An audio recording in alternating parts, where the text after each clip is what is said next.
تفضل معنا. واخيرا ليس اخيرا غادي نستقبلوا معنا المعلق الكبير ايضا سرحان.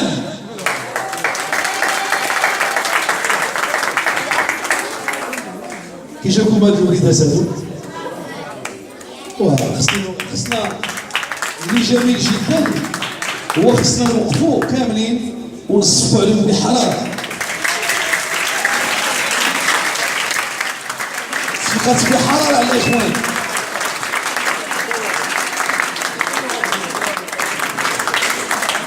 الاخوان غادي يكون عندهم واحد المستقبل ظاهر بالاجتهاد ديالهم. ونزيد لكم واحد القضيه، راه فازوا في مجموعه ديال المسابقات على الصعيد العربي، وهنا كيمثلوا المغرب احسن تمثيل في التعليق الرياضي. واليوم كنديروا لهم واحد لحظه وفاء واعتراف بالعمل. اذا هاد الناس ما غنقولوش غير الدار البيضاء اللي فيها ولا الرباط ولا فاس، ولكن حتى هاد المناطق الجميله، مناطق سوس العزيزه، راه فيها ناس هما الان كيشتغلوا وسمعتوا الاصوات ديالهم. يمكن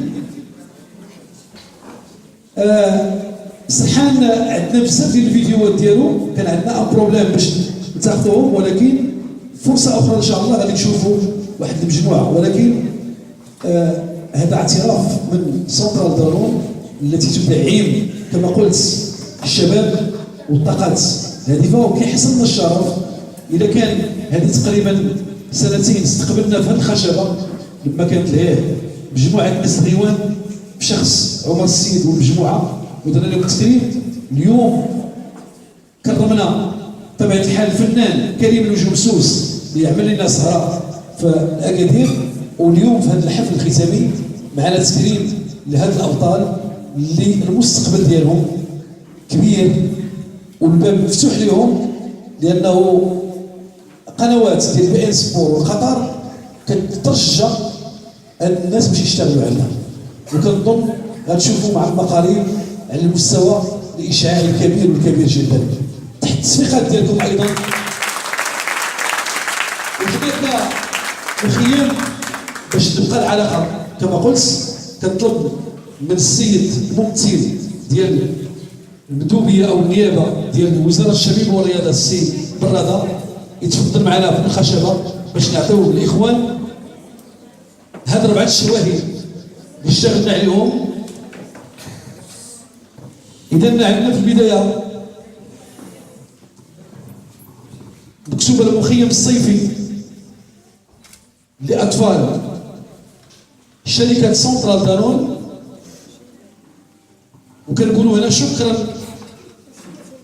انت نجم التعليق الرياضي.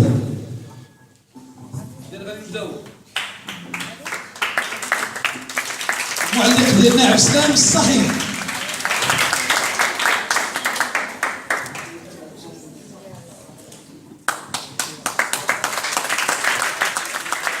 ايضا غادي نطلب من السي سعيد الميداليه ديالهم والكاس عربون المحبه والصدقه لبلادنا.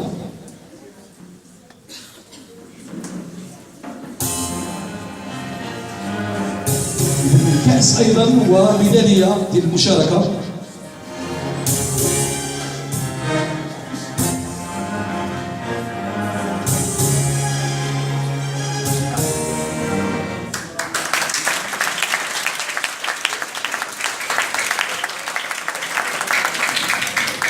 شكرا.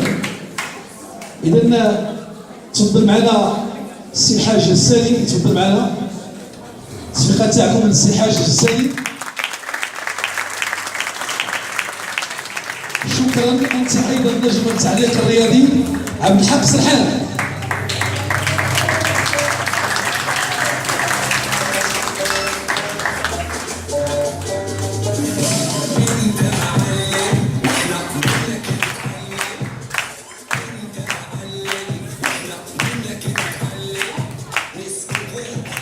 السي عبد الحق سرحان يسلمه السي الحاج السالي ميداليه ايضا وكاس باش يذكرونا بالزنسوس.